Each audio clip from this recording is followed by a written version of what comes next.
right, good morning, folks. This is Coffee with Community Services, Alta California Regional Center's weekly vendor meeting.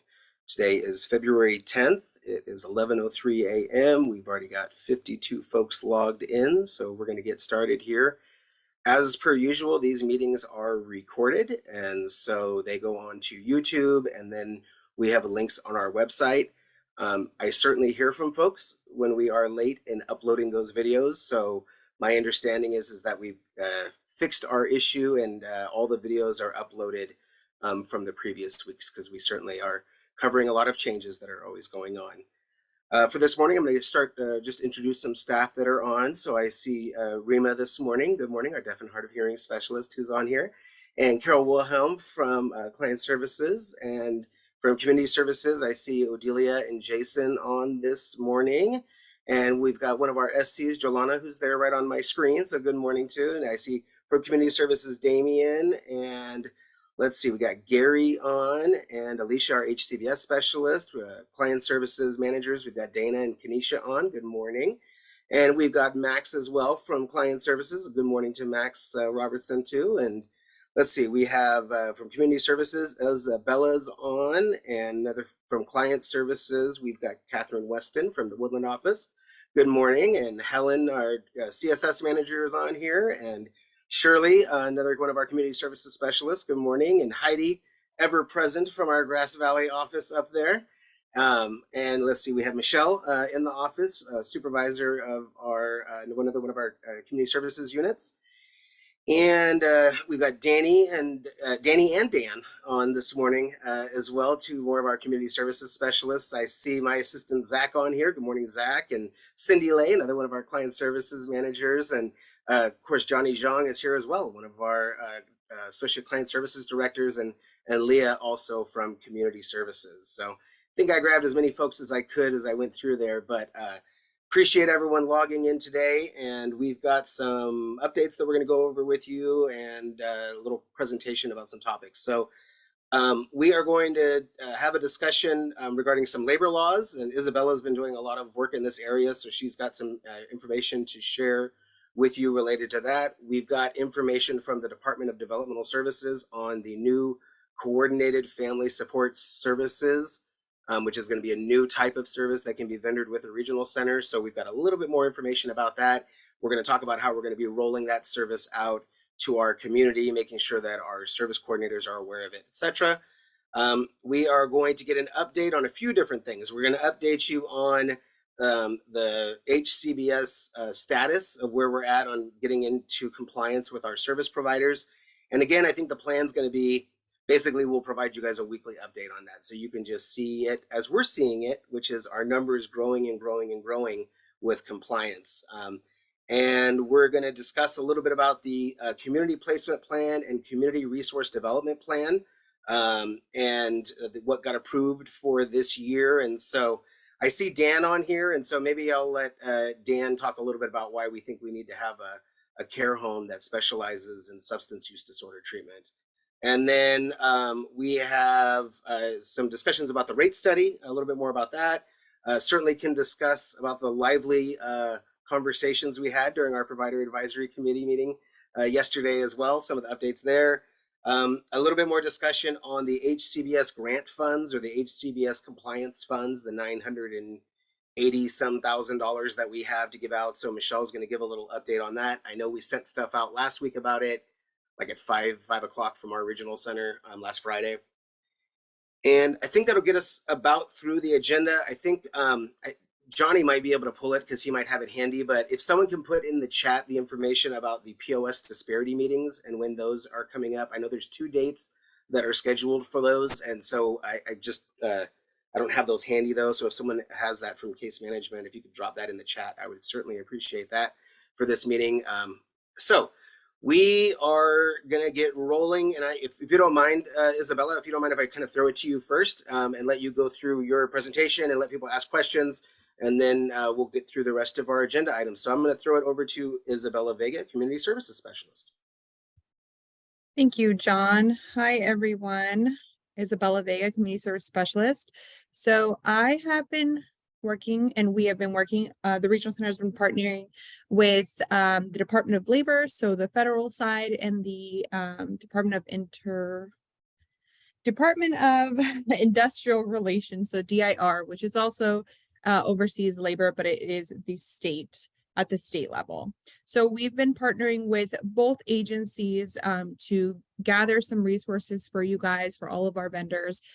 We have had already so far one presentation done by both agencies in a joint presentation for our residential vendors.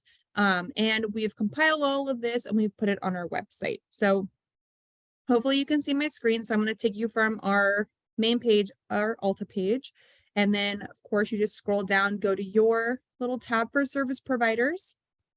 On the left-hand side here, you're going to drop down for current providers. And then we have a tab labeled Department of Labor. So that will take you to all of the resources we've compiled so far to let you know, again, we've partnered with the Department of Labor, Department of Industrial Relations to develop for you guys some resources.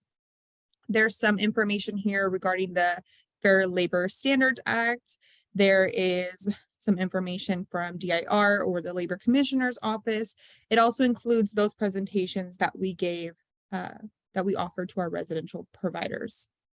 So those are specific to them because of course they have they are 24/7 care, so they have a little bit extra, but those are there as well. And there's also a general presentation that was provided by the Department of Labor, so the federal side of it, that you can access there. And we're also gathering, as they come through, press releases that are coming from the Department of Labor that are related to our vendors. So you can always go on here and access them, of course, as well as their website.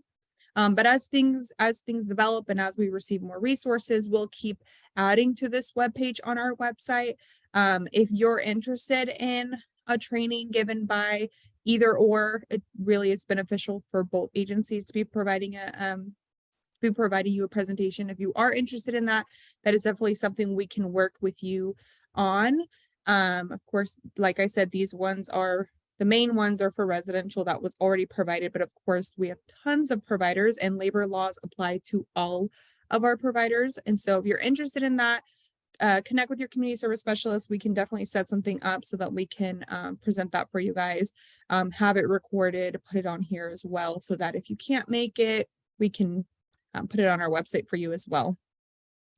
And that is kind of it. It's just kind of letting you guys know this new web page that we have on our website. It's there for you to access at any time, along with our internal staff. Of course, our SCs, our managers, our directors also, of course, have access to this. So it's a really good resource. If there's anything more that you're looking to see for us to add here, please let me know. And I'm kind of in charge, I guess, of leading this and getting things on this website. So if you want to let me know or let your specialist know, they can connect with me as well. Excellent. Perfect. Thank you very much for that information. Many of you are familiar with this issue. I will say for us at the Regional Center, one of the things that we always are concerned about is when we find out about the lack of payment of overtime, for example, with our service providers. And we're always concerned about individuals that are working as DSPs, working these very long shifts. And we understand the things that in essence have to go on because of staffing shortages and things like that.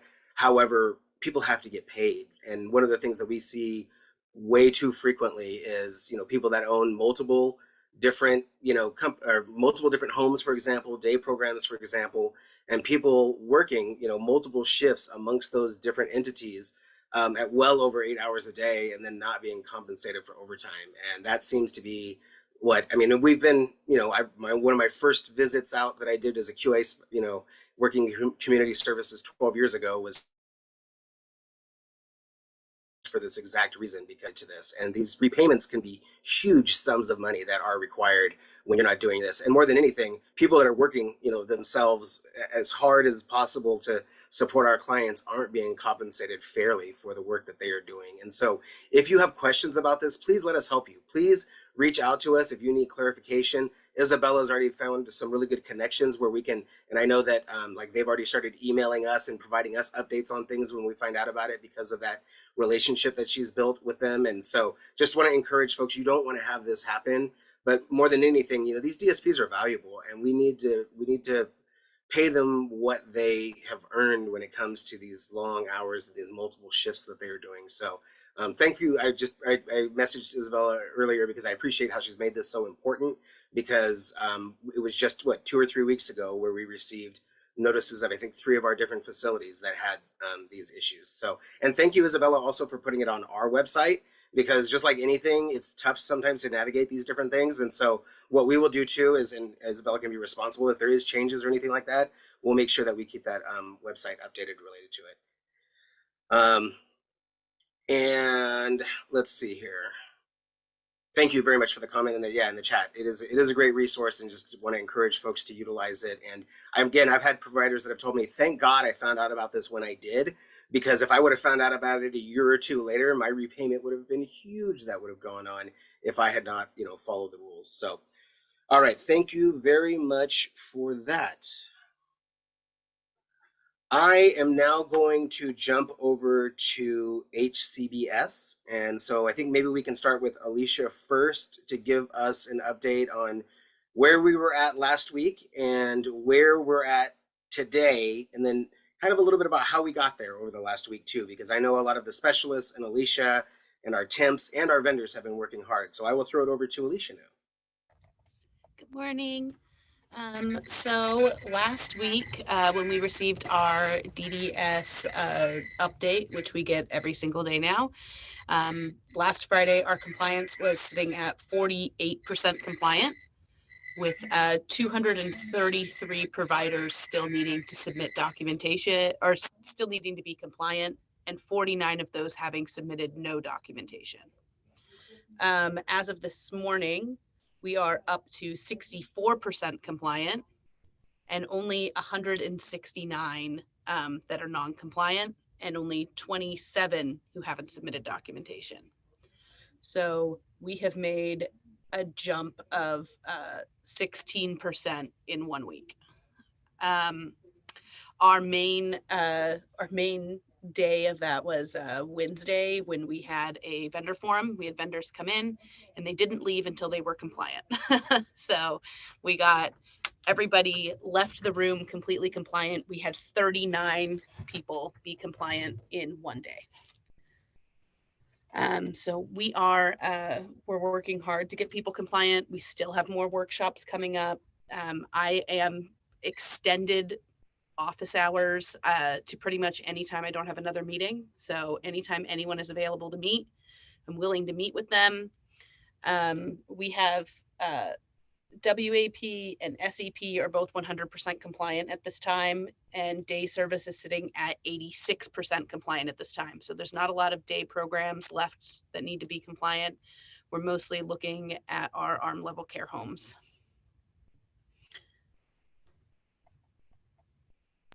Excellent. Thank you very much. In the chat, there's a question of when is the next workshop scheduled for? So because we have limited specialists who can help at workshops, and we want to make sure everyone gets one-on-one attention, if somebody is interested in a workshop, they can email the HCBS inbox and we will get them signed up so that we make sure we have enough specialists. We don't want so many people showing up that we don't have enough people to help them. Thank you for putting that in the chat there as well. So I see that it was Carol Watillo that commented there, and so we have a contract with Carol and her company to provide some support to service providers in this area. Carol, you're welcome to chime in real quick on what your experiences have been providing this additional support. I know that you're starting to get out there amongst the homes now. Can you guys hear me? Perfectly. Okay, good. It's been, it's actually been fun. I mean, I know Alicia's not having fun when she's emailing me back at, 6:30, 7 o'clock. But it's been nice talking with the care home providers and just being able to provide a little bit of extra assistance and the documents that Altus created to help them with kind of some sample documents so that they can really streamline the process has been helpful for them. So it's been interesting. And then, just being able to provide a little bit of extra encouragement. So it's been good.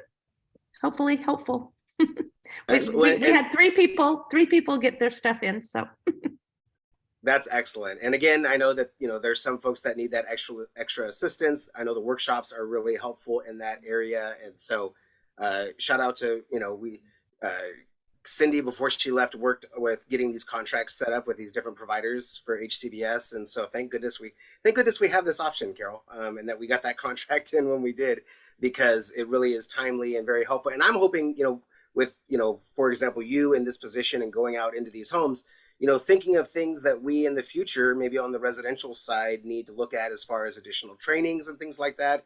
The more insight, and ideas that you can provide to us. And I saw at least one other, I saw Christina on here. So at least I saw another, community services, residential manager that's on here, and certainly Johnny's on here. So definitely interested in hearing your insights and things that may be moving forward, because there's going to be these ongoing opportunities to provide HCBS guidance, moving forward, right? The HCBS is not like, oh my goodness, I hit the goal, I checked the box off. You have a new client that comes into your residential facility, and the HCBS, it starts all over again, because you have to look at how you're individualizing the services for that new person that comes in, or even your day program, based on the type of needs that the individuals have. And that's why, you want to have a very good guidelines on how you're going to do this. But basically with those new individuals, you're going to have, I think, a constant reminder and training to staff of the importance of ensuring the individualization and the opportunities that are supposed to be contained within the HCBS guidance. So anyways, I just thank you very much for that, Carol. Yeah, go ahead. Sure. And that's a good point. Right now it's like focusing on the documentation and making sure all of that's in and compliant. And then I think I was having a discussion this morning, that's why I was a little bit late, was then and then how do I implement this fully? What I'm writing here, what we intend to do here, how do I implement that fully, and how does that look for each person? I think that's going to be the longer road and the longer learning curve. So it is kind of nice getting to know some of the folks. And so hopefully over the next year and a half, as we're doing some trainings and one-on-ones, they'll be open to participating more in those, because they've learned a little bit more so far. Excellent. Thank you very much for that. And so I am, let's see, Alicia, do we have any other updates on your end, or we're going to jump over to Michelle? I just want to mention that even though the final rule takes effect March 17th, if you wait until March 17th to submit documentation, I won't have enough time to review it, provide feedback, get you compliant, upload all the documents. So don't put March 17th as the deadline in your calendar if you've got stuff to do. Excellent. And again, we've certainly said in these meetings that the folks that are logging in every week to get updates from the regional center on things are probably the folks that are responsive and getting the documents back in. But I saw the list, and there was certainly a number of service providers that I recognized that were not on the compliant part quite yet. And so I certainly think that based off of kind of where we're at right now, we're making the progress that we need to be able to hit the deadline, but it is still a challenge. And I'm still seeing emails being sent in about people not understanding how they can make themselves HCBS compliant based on the type of services that they are providing to clients. And so that's where that technical assistance really comes in from the regional center to talk about how to modify things and make sure that, you really are implementing it as it is supposed to be. So now I'm going to go to the negative part of it, which I don't like doing negative stuff, but it is in essence kind of what it is. So I'm going to share my screen real quickly with DDS's website, and before I jump over to Michelle, and I'm just going to talk about, and so let's see, Alicia, I see you on my screen. Do you see DDS's website on your screen? Thumbs up. All right. So on here we have this directive, and I know that it was sent out so folks could have it. But unfortunately, we've got to a point now where, and we had to do this with Johnny helped out with it. I think it was yesterday or the day before, in getting the information out. But we've now had to place a moratorium on referrals to to the service providers that have not submitted the documentation. And I'm gonna just stop sharing my screen real quick, and I'm gonna drop this into the chat here so that you are aware of it. one of the things that one of the things I like to do the absolute least is saying that you cannot utilize a vendor. We are under resourced in almost every single capacity. So all the case management supervisors here know exactly what I'm talking about. We don't have a bunch of service codes that have abundance of vendors. So we can't afford to lose day program options. We can't afford to lose care home options for when vacancies come up and things like that. And so unfortunately, we did have to place a moratorium on, and I think it was almost 20 vendors or something like that. I don't know. Alicia, do you remember the amount, the exact number of that one? It was 29, but 2 submitted documentation this morning. Excellent. And we will pull those people right off the do not refer list now that we've got the documentation that's in related to that. But unfortunately, we did have to issue that moratorium. This was not a choice that the regional centers had. It was a directive, and it specifically says we shall do it. And so it did go into place. And furthermore, we know that there is also the possibility that there could be a loss of a portion of the funding that goes on as well if you don't meet that deadline that Alicia mentioned earlier. The department is very serious about this. Again, we are meeting with either the director of DDS or last week it was the chief deputy director of DDS every week to go over the status of our progress, and the other regional centers are doing that as well. So let's see. But for those that are wanting to get into compliance and remain in compliance, in the past, people know that we've had opportunities.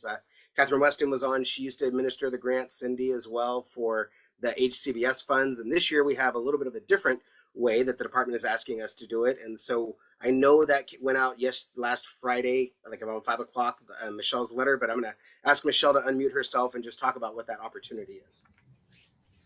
Yeah, thank you, John. So last week we talked a little bit about the money that we received from the state for the fiscal year of 2022 and 2023. The state got 15 million, and out of that, Alta Regional got 989,000. So we have received a couple emails for letters of proposal, kind of for anyone that's looking to receive those grant funds to, support their compliance. We only have, I guess in the past, we've had several months. We've only been given a month to reach out to providers and have you guys submit these proposals. We're requesting them by February 22nd. These do not need to be full, 10-page proposals. It can be an email, just really listing what you're looking at doing with the funds. All those details can be hammered out at a later time. And we have to get those to the department by March 1st. So we're requesting, if you guys have any questions or just have some ideas and want to see if that's something that we can that we can do with these funds, send us an email at the HCBS at altaregional.org inbox, and we will respond to you with those and answer. And by February 22nd, I don't know if anyone has any questions, or if John, you wanted to add anything else. Again, it really doesn't need to be super in depth. Really, if you can get a page of information out there. The last time Cindy did these, we did them with literally 2 lines, two sentences, and a dollar amount, and that's what we submitted to the department to get the contract for Carol and for Carol Botillo and a couple other service providers related to this.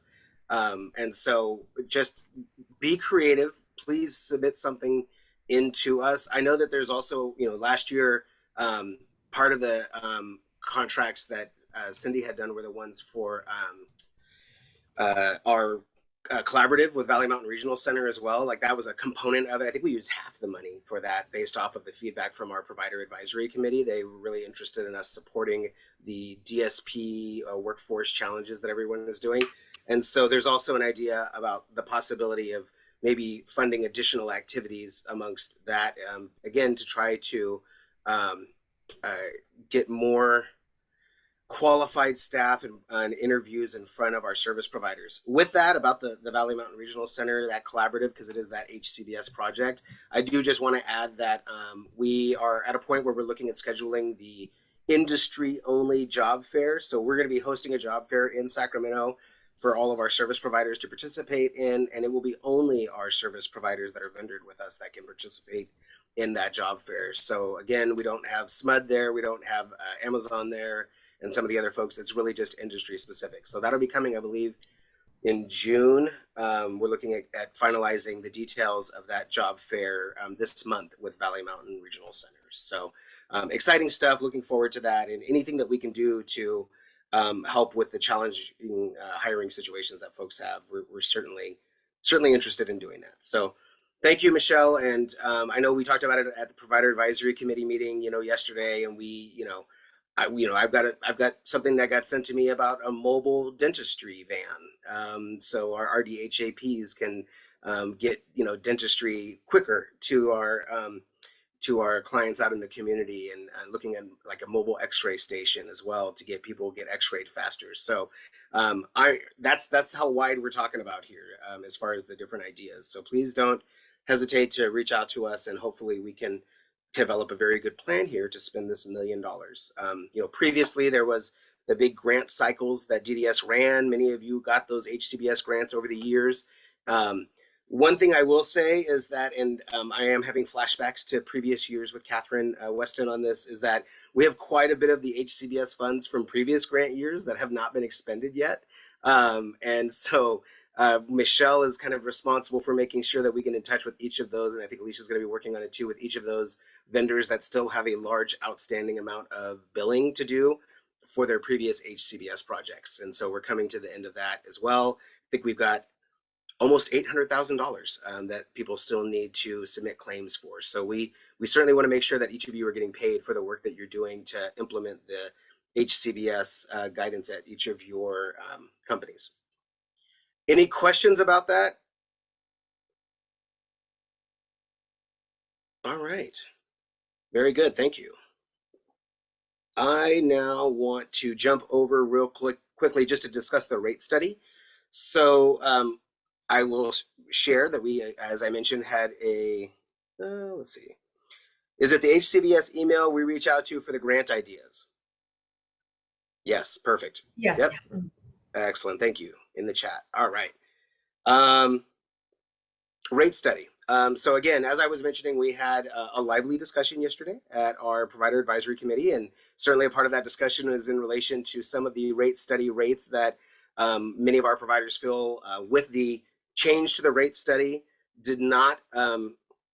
is not going to be able to make sure that we have ongoing viable services. And a lot of the discussion focused around ILS services and the challenges that are faced by the Burns and Associates rate study examples, the math that was done in order to develop some of those rates. And so I know that we are working on a health and safety waiver. We're looking closely at the ILS rates and seeing if we can make some good arguments to the department based on increased salary costs that you have. I think, Dan, what's the number? 1603 or something like that for ILS? I know the ILS providers all know what the salary amount was, but it was something to that effect, right? Yeah, it was a few pennies over 16. So you guys are certainly, I am hearing, paying your ILS staff quite a few more pennies than $16 an hour right now. And so that to us is a first easy thing to, I think, explain when it comes to the necessity for this rate to go up. So what we're trying to do as much as possible is looking at Burns and Associates rate study and putting in some actual values into DDS's calculations and the Burns and Associates calculations as an argument for what the appropriate, rate should be in order to have a sustainable service. So shout out to Dan and Norma. They're working on that. They do a lot of our health and safety waiver stuff, all of our health and safety waiver stuff at our regional centers. So stay tuned. I know the statewide, there's a lot of discussion about a big fix for the ILS rates. I know both, I think CDSA and CCLN, California Disability Services Association, and the California Community Living Network, I think, are all, advocating for that strongly right now as well. So, and we know that there's also a number of other rates. For example, our 055 programs and the one-to-one rates for those ones as well are ones that do not have a fix within the rate study. We know transportation is one that they are working on trying to get some fixes within the rate study. With that being said, I don't know if folks have questions about the rate study or the implementation. I have not heard of issues from our service providers about not receiving their additional 25% to the rate study. That was this January was when that was supposed to hit. You should have had all updated authorizations so that when you build a week or so ago in the beginning of February for the month of January, that you would have already had updated authorizations and they should be good to go. So we meet with our accounting department every Friday before this meeting to find out what issues there are. And there was not an indication that we had one vendor that we had to do some clarification on, but not a lot of additional issues. Let's see, I think it was Andrea's hand up first and then Eric's after that. I just have a question. If you've heard anything about rumblings of the set TDS rate also being a politically charged issue in the future. That's it. I will say right now, I have not heard about any specific thing that they are doing related to TDS, but it seems to me like TDS would be, I want to say low hanging fruit, but something easy for people to argue about because everyone's on the same page because everyone's going to get the same rate. It's very different than, kind of where people are out with ILS and other things, because some people have higher rates, some people have lower rates, some people are being helped a little bit by the rate study, a little bit. Some people are concerned that when the rate study hold harmless goes away, their rates are going to be cut, as people are with their TDS rates as well, right? We've got TDS rates that were developed years ago based off of the subcode for the similar service that TDS was keyed off of. And now we've got these new rates that are, for the new TDSs and significantly lower and certainly a concern related to the hold harmless. I will keep my ear out. I know I'm meeting next week or so, week after that, with all of the directors of community services in California. And I guarantee I will hear about each vendor community across the state that is having similar issues than you are. We certainly are emailing each other about things like the challenges with transportation right now and those rates. But certainly, yeah, TDS and any of those ones that are keyed off of the wages that are not realistic is tough. And yes, I see the comment there about the wage pass through. Let's touch on that too after Eric's question, because that was also a good discussion I felt like we had yesterday related to the rate study and making sure that the money's going towards the salary. So Eric, please. Sure. Just a question on the rate study. We had submitted some questions and I don't think we've gotten an answer yet. Ours is about how you guys are categorizing our programs.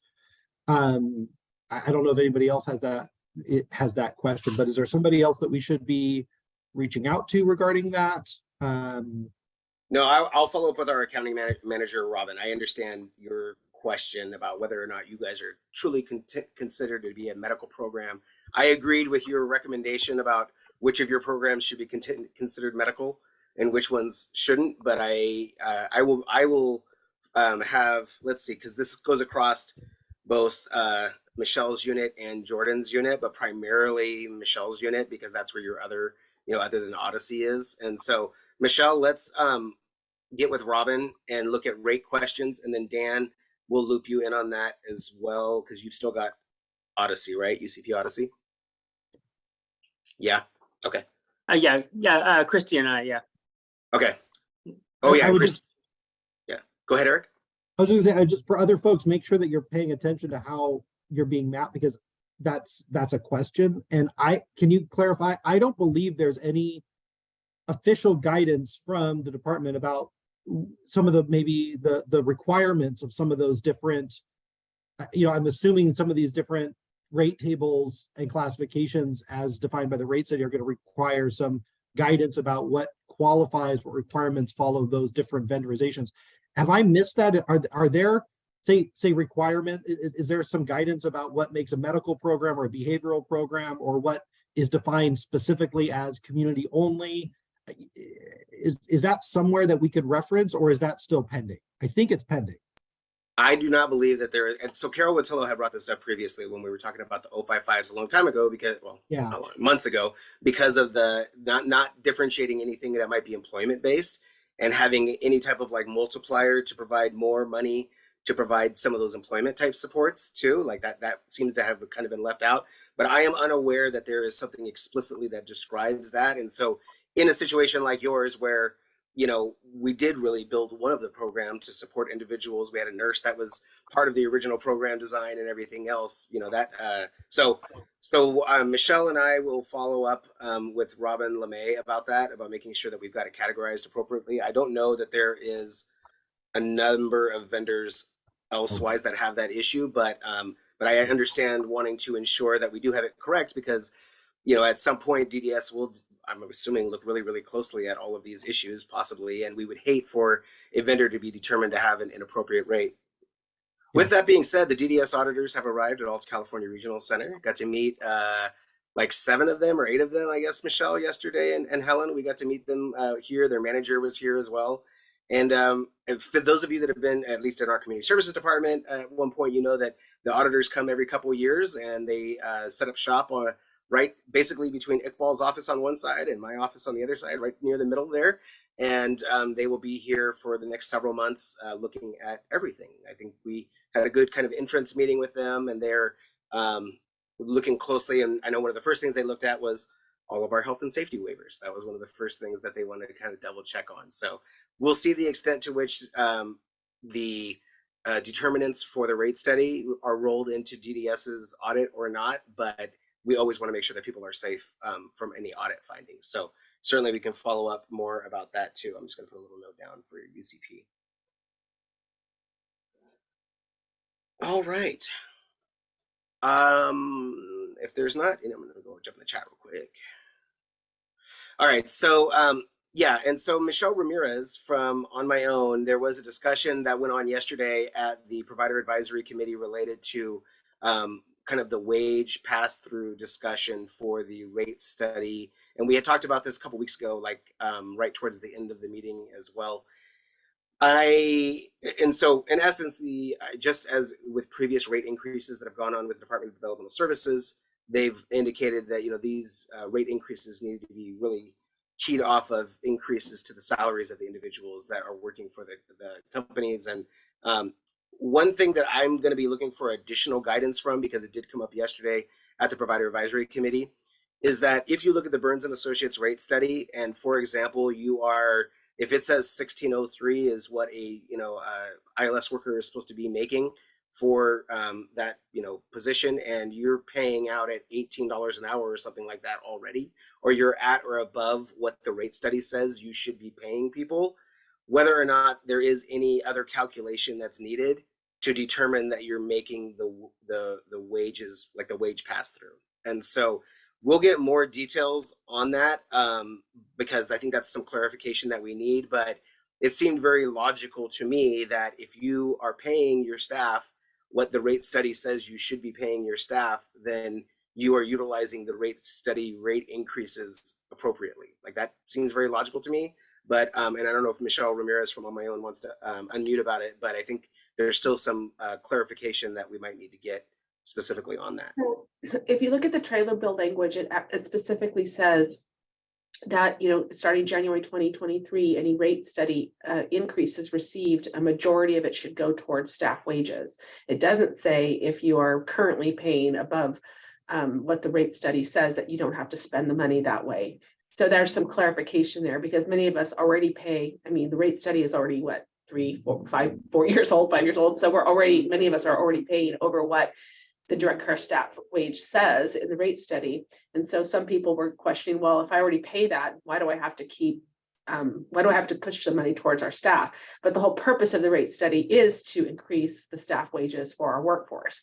So there's some discussion around that. We at CDSA talked to many smart people at CDSA, and we came up with the formula that we are moving forward through their department talks with DDS. And it's a percentage using some formula within the rate study model where you could calculate how you should spend the money. So for example, my supported living rate, if I do take these 2 figures on my rate model, I come up with 65%. So 65% of the rate increase that I receive for that particular program would have to go towards wages. So that's how we're approaching it. I mean, I don't know how other people have, if there's a guidance that other people have received or what people are planning to do, but that's kind of where we're at in terms of where we're focusing our attention. So certainly more support that we can look to provide, maybe a little bit more clarification from the department specifically related to it. Thanks for dropping in the chat there, Eric, the specific language from the trailer bill related to that. So again, I think, appreciate CDSA taking this up, and we can certainly follow up with this more in this meeting as well. But it was a good topic of discussion yesterday during the provider advisory committee meeting. All right, now let's see, 11:43. I want to jump over to, we already did HCBS final rule, coordinated family support services. I promised Jason that I was not going to make you present about coordinated family support services this morning to Michelle.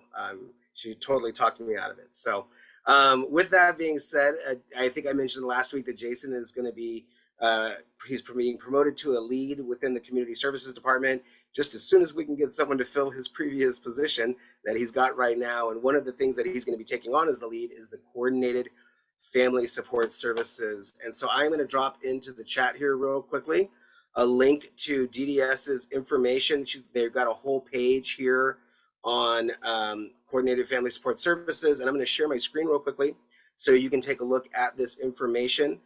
We've got a bunch of, let's see, everyone's seeing my shared screen there, I hope. We've got a number of our staff that are on here today, managers, etc. We had a webinar that occurred back in October that a number of our staff participated in as well. And if they weren't able to do it live, a number of people have watched this via the webinar, that link that is right here, because they've got them recorded on DDS's website. So again, the coordinated family support services are designed for adults who are 18 or older, choosing to live in the family home. They're served by our regional center, and it provides assistance in the coordination of services and supports that allow people to live in their family home, such as developing skills in the home, coordinating and getting services delivered, including help with generic services and helping people access the community. There's a whole lot more that is available, a lot of different opportunities for vendorization related to this. On the letter that went out to the regional centers, it outlines what the rate is for this service. The rate for the service is of $58 per hour. What we learned from DDS in our meeting is that that is actually only 90% of the rate that will be available. There will actually be another 10% that can be earned on top of that if vendors comply with certain reporting requirements that the department is going to put in.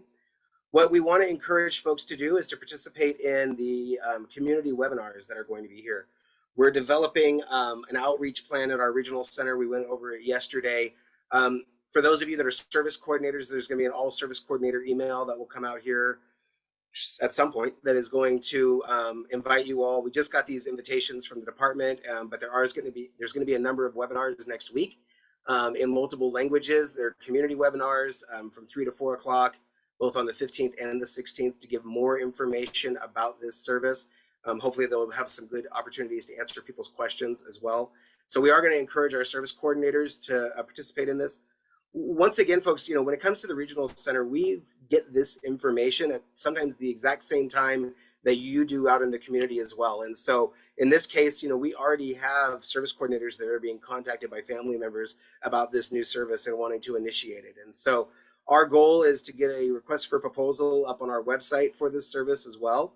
And again, we're going to encourage folks to participate in the community webinars. We also have a special regional center training that our training manager, for example, and Jason and our associate directors are going to be participating in next week as well. So more to come on the specifics about this service. One of the things that we're planning on doing is we're going to have this webinar, but then we're also going to provide an opportunity for our service coordinators and our case management staff to do a question and answer session with us so that we can answer people's questions after they've participated in this webinar just internally at the regional center. And then for our service providers, we're going to look at, in essence, doing the exact same thing where we will host a question and answer session. We'll probably do it during Coffee with Community Services, which is already kind of our pre-planned weekly meeting with vendors. And there's so many of you that show up to this. And then finally, hosting question and answer sessions for our community as well, for clients and family members that might be interested in learning more about this. So working on developing a schedule for these different activities. Again, a lot of this is new as far as what's being offered with these webinars and things. And the beauty of it is, just as previously, these webinars are going to get recorded. And so we're going to have opportunities to look at them later on if people can't do it during their regular schedules. So very excited about this. You know, looking at some of the things that are talked about is how to help families plan for caregiver succession, which has been a big discussion at our regional center with our coordinated future planning initiative. And there certainly could be an opportunity at a pretty good hourly rate to provide a service to clients and families to help on future planning and looking at caregiver succession and things. And so I appreciate the department made that a priority with this as well. So there's not a ton more specifics per se that we can give about this until we get a little bit more finalized from the department. Again, I know a number of our staff participated in the October webinar, but there was not a huge depth of information that was available kind of at that time. And now we know a lot more. And the big part was knowing that we had the rates and what the rates would be. And every regional center has a rate that's pretty similar. They're kind of geographically in some areas, like if you're in the East Bay, it might be $64 an hour instead of $58 an hour, based on some of the calculations that they did there. So like I said, Jason is going to be our expert on all of this, but we're going to need like a little bit of time here for us. I would say probably the next month to 6 weeks or so until we probably are going to be very comfortable talking about it, regularly with our vendors. But we are going to have that opportunity for our service coordinators before the end of this month, so that we can ensure that we can answer some of those questions from families that are coming in. So that's the coordinated family support services. Let's see, regarding transportation, I just want to touch bases on that. I know we discussed it last week when we were here as well. We are continuing to plow through the transportation changes that have been submitted. Having one of our very large transportation companies, MedStar, shut down prior to a switchover, returning back to traditional services.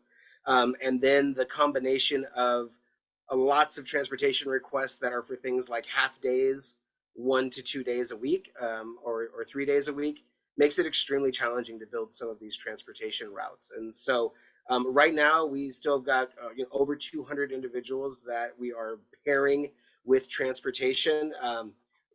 Lots of transportation service requests have come in. I know that we're again working through all of those right now. In the interim, we are discussing back and forth with the department about the utilization of ride sharing, things like Uber and Lyft, and the availability of being able to fund that possibly through a purchase reimbursement with some of our service providers. So we're working on how we're going to operationalize that. We're also looking at the utilization of participant-directed transportation services and seeing how we may be able to utilize that as well.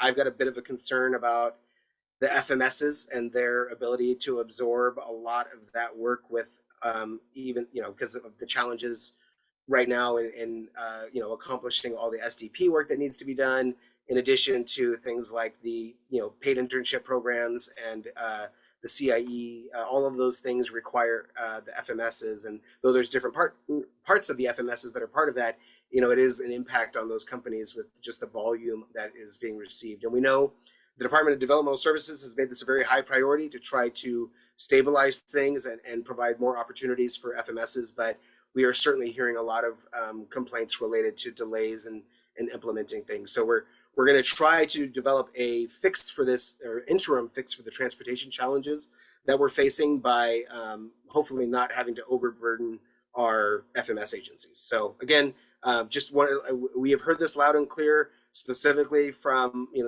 our community members, certainly from case management staff as well, related to this. And rebuilding these routes again has just been absolutely challenging. And I hear about it throughout the state from other regional centers as well, as everyone gets back into more in-person services after the COVID-19 restrictions. With that, we are still looking at the state of emergency ending for COVID-19 here shortly. There's been a lot of work that's been done with our residential service providers related to the 1 to 3 supplemental staffing that was put into place with the kind of partial closures or closures of in-person day programming. I understand that, and I see the emails from Johnny Zhang, our Associate Client Services Directors, to the residential managers and the facility liaisons to ensure that we are not just ending the 1 to 3 if it is something that needs to maintain and move forward, because though we might have it currently as a service that is tied to the state of emergency, it was not something that had to be specifically related to the state of emergency, and it can be something that can be authorized past the state of emergency ending. We just need to go back out to those service providers and verify that that's something that's really needed, and then the authorizations, can certainly switch over. Is there guidance for 1 to 3 past the survey that was sent out? There's not really, other than, and Johnny can certainly chime in if he's still on here. I think he is, or maybe he's not, about what the expectations that have been explained, or if we have any residential managers that want to. But I think the big thing that expectations wise is ensuring that you have source documentation to show that you are providing those 1 to 3 rates. So for example, like your staff schedule that you might have, which is not indicative of what actually occurred during that week, but is just a staff schedule about who you thought was going to be working, it would not be sufficient to justify that you have the 1 to 3 rate. We need to know who was actually working. And so I understand there's a request that's going to be put out there for an activity schedule that specifically outlines who were those staff that were doing that. And for those residential service providers that are having challenges with this, I did mention to Johnny today that we do want you to be directed to our community services specialists, because they can certainly assist you on the residential end if there's any questions you have about how to make sure that you have appropriate documentation to show that you have the staff that are providing those 1 to 3 supplemental staffing supports. So that is that's kind of going on right now, and hopefully that switchover can be relatively painless. One last thing I wanted to make sure that we touched on, because it did come up significantly during our provider advisory committee meeting last week, was the ICF transition from or to managed care, which was slated for this summer. And Odelia, we have now heard as of yesterday that it is moving to January, I believe. And so January is now going to be the new date when the ICFs switch over to managed care Medi-Cal. And so we have a vendor forum scheduled next month. I think it's our first one that we've done ever. What's the date on that, Michelle? It's the 7th of March at 10 o'clock. March 7th, 10 a.m., right? And we are going to try to get some representatives from our managed care companies there as well. So for our ICF providers, it'll be good to get folks together and provide them updates on this, and we could find out how it's going to be impacting them, with this transition that's going on. So more to come about that. Definitely want to make sure that we have our residential managers there that work with the ICFs as well, and the facility liaisons that work with the ICFs too. So I will, let's see, I saw Michelle Johnson on here, and I just wonder if there's anything else we want to, or I see Jennifer Blue on here too. Anything else that we might want to add well, I guess we have an announcement, right? We can announce a promotion that we had, don't we? Oh, sure. Hi, John. Hi, everybody. Faye Tate, who many of you know as our self-determination program manager and previously a manager in our Roseville office, is being promoted to the position of Associate Client Services Director effective on Monday, February 13th. So we're really excited to bring her on, and she'll be overseeing my current team, former team, early start and children's managers, among other things. So we are going to hire behind Faye as the SDP manager. So no worries there. We will be sure that we have someone overseeing that unit, and that person will report to Faye, who has a lot of great knowledge about SDP. And I think I saw Faye on here. So congratulations, Faye. You're not on my immediate screen, but I know you're somewhere. She is. Maybe you could say hi to folks real quick, Faye. Hello. Thank you, Jen. Very You're welcome. excited that I get to stay in the SDP world and then step into some very big shoes that Miss Jen will be leaving behind as she moves up to be my new boss. So I'm very, very excited. Yeah. Great. All right, thank you very much for that. And let me just touch on a positive thing. So I mentioned earlier that, we successfully had our community placement plan, CRDP plan, approved by the Department of Developmental Services in a number of different areas. And so I just want to touch on one thing, or a couple things. One is one approval that we had was for the Woodland Phase 2 apartments. And so Alta California Regional Center is now in our third multifamily housing deal. So this is for 18 units. I'm going to share my screen real quickly for folks so you can know what I'm talking about. So we should be seeing a beautiful satellite photo of Woodland, California right here. And on my other screen, which you don't see, is that we are we're going to be putting 18 units together, and they're going to go right here.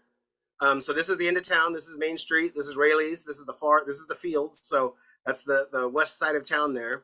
And this is Alta's office right here where my cursor is. So right across the parking lot, this is the housing development of where Alta's new housing is going to be. So that's, I'm going to stop sharing my screen on that one, and I'm going to start sharing my screen on this one real quick so I can just explain the project to you. And this is very exciting stuff. I really appreciate the Department of Developmental Services agreeing to fund this. Are you seeing something that says funding request, Woodland Phase 2? All right, perfect. So this is the Woodland Phase 2 apartments. That means that it's not actually a dirt field right now. There's buildings on it. So for those of you in the Woodland office, you know that satellite is a little out of date because there's already the Phase 1 of the development going on there. So for Phase 2 of the development, we are going to have 18 units, 12 one-bedroom units, and 6 two-bedroom units that are going to be utilized only for regional center clients for the next 55 years. And so we're very excited about this. The cost of this project was $103,000 a unit, which is very affordable for the state of California. This is working with Chelsea Investment Corporation. We are one part of a very large pot of money when it comes to these projects. And we don't typically share a lot of details about these things, but we talk about housing a lot here. So of the total amount of money for the project, 1.85 is what we're putting into it here. But you can see, 21.5 in housing tax credits, and permanent loans and funding from housing and community development state funds for the multifamily housing projects that they fund through the state. So not all the units, when we do this development for multifamily, we are not developing more than 25% of the units for people with developmental disabilities. So people really have an opportunity to live in as much of an integrated environment as possible. And so very excited about this. I'm just scrolling through this quickly here because lease up completion, we're looking at June of 2025 for that to add these additional 18 units. And again, we cannot be happier that we get another opportunity to provide this type of housing. Dan has been working so diligently to get our Richards Boulevard project off the ground and get the lease up going for that. And what's our new date for move-in for the Richards Boulevard clients, Dan? So we're looking at a couple clients potentially moving by the end of this month, and then the rest of our clients moving in March. So that's 15 units in Sacramento. That's 21 units in Elk Grove that we have going in. And now we've got 18 more units in Woodland. And I will say for the project in Lake of the Pines between Grass Valley and Auburn, that project is still on the table. We're still looking at gathering funding possibly for that project. I'm actually going to drive by the site a little bit over this weekend and go check out a little bit about Lake of the Pines. I heard fabulous things from my manager, Michelle, about that area. So I'm looking forward to checking it out. And then also just a little bit more good news real quick is that we did get an approval for developing a care home specifically to support individuals with substance use disorder. And Dan, how many years have we been wanting to put a home together like this for? 10, 12 years.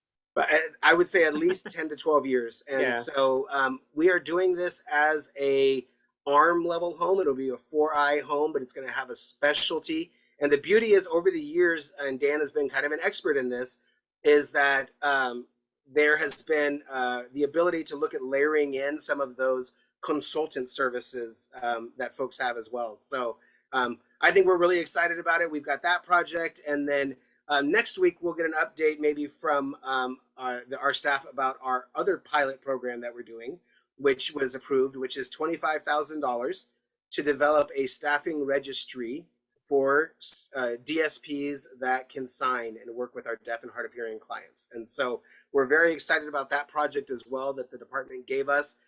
That was it though. We didn't apply for 20 different types of projects because we really are working on stabilizing and making sure that the projects that we have going are enhanced behavioral support homes and community crisis homes and adult residentials for people with special healthcare needs are really getting all of the quality assurance and technical support that we can from them. So again, I do want to recognize Dan because he does so much to get these housing things up off the ground. And now he's got another one. And Dan and I talked about this, and we're going to learn from the mistakes that we made during the lease up for this one. Yes, we are. And maybe not mistakes, but definitely make it as easy as possible moving forward for our future clients that are going to be moving into these set aside units. And appreciate certainly all the comments in the chat as well, and looking forward to helping bring more transportation resources to the Lake of the Pines area, because they certainly won't put them there if there's no housing there. There will be no reason to do transportation there. So, all right, folks, I hope everyone has a great weekend. We'll check in more next week. Appreciate the presentations from Alicia and Isabella and Michelle and giving us all these fantastic updates. So take care, folks, and look forward to seeing folks next week. All right.